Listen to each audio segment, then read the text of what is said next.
Spoštovani, 11. januarja mineva 21 let od smrti dr. Jožeta Pučnika. Dovolite mi nekaj misli ob tej priložnosti. Poklanjamo se torej človeku, ki je močno zasidran v narodovem zgodovinskem spominu. Pa dovolj? Pred 6 leti smo v Evropskem parlamentu na mojo pobudo po njem poimenovali eno od dvoran. Slovesnosti so se udeležili tedanji predsednik Evropskega parlamenta Antonio Tajani, vodja politične skupine Evropske ljudske stranke Manfred Weber, predsednik Republike Slovenije Borut Pahor in predsednik SDS in večkratni predsednik slovenske vlade Janez Janša ter še mnogi drugi visoki predstavniki evropskih inštitucij. Ime Jožeta Pučnika na evropski ravni ni bilo deležno le izjemne pozornosti, ampak je na svoj način trajno oživelo, saj v tej dvorani dnevno potekajo pomembne seje različnih delovnih teles Evropskega parlamenta in evropskih inštitucij. Znano je, da so v Evropskem parlamentu po velikih imenih evropske politike poimenovali stavbe, dvorane in druge reprezentančne prostore. Zato lahko tam najdemo imena kot so Robert Schuman, Konrad Adenauer, Alcide de Gasperi, Winston Churchill, Willy Brandt, Helmut Kohl, Anna Politkovskaja, Wilfried Martens, Václav Havel in še bi lahko naštevali. Ko so odločevalci prebrali mojo utemeljitev za poimenovanje, dileme več ni bilo, ne pri levih, ne pri desnih. Celo več, težko bi med vsemi temi imeni našli tako izjemno zgodbo, kot ga je spisalo življenje Jožeta Pučnika.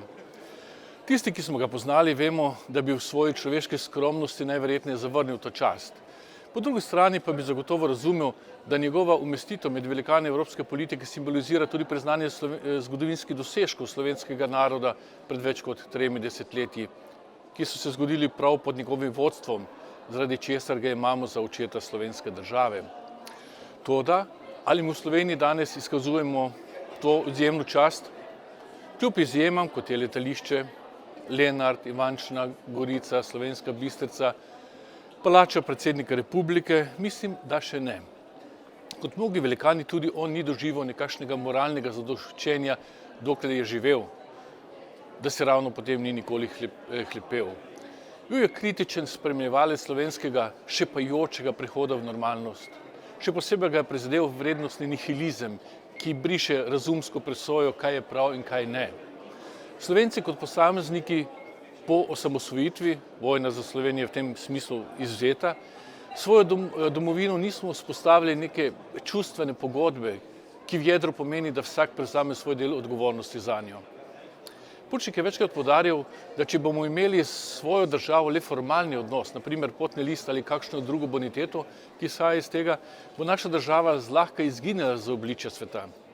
Predvsem mladim je potrebno pokazati, da domovina ni le skupek lepot rek, gora, morja, je tudi neponovljiva človeška skupnost duha, kulture, upanja in volje, ki jo je vredno ohraniti za prihodnje rodove. Ste se morda kdaj vprašali, od kje mu ta zavezanost svobodi, kritičnosti in upornosti do samooklicanih avtoritet? Iz družine ali socialnega okolja, v katerem je živel, iz učenja ali življenjskih izkušenj, verjetno vsakega po malem. Vedel je, da prve učne ure demokracije še ne zagotavljajo razcveta svobode, da je v Sloveniji demokracija krhka, predvsem zaradi pomanjkanja demokratične tradicije. Stari vzorci politike so se prenašali v novo demokratično okolje, strici so ohranili vzvode moči, a zdi se, da ga je najbolj prizadelo pomanjkanje poguma in kritičnega razmišljanja med navadnimi državljani. Nekdo, ki je bil enak v svinčenih 50-ih, je verjetno težko gledal nekritičnega, pasivnega državljana, ki ne ve, kaj bi svojo svobodo. Pučnik svobode ni razumel kot golob, češ svoboden si, da delaš, kar hočeš, če imaš seveda dovolj moči. Včasih je dal Nemčijo za zgled v smislu, kako so dosegli spravo in razgradili totalitarne strukture.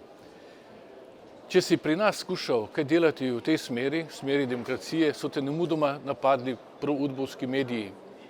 Vsi se spomnimo neke TV kontaktne oddaje, ko ga je gledalec grozno napadel kot revanšista. Vidno prizadet se je Pučnik tedaj vprašal, komu za božjo voljo sem pa jaz kaj hudega napravil. Res, človek mehke duše, ki je imel rad rože, jih je celo gojil ob svojem začasnem domu ob Zbiljskem jezeru.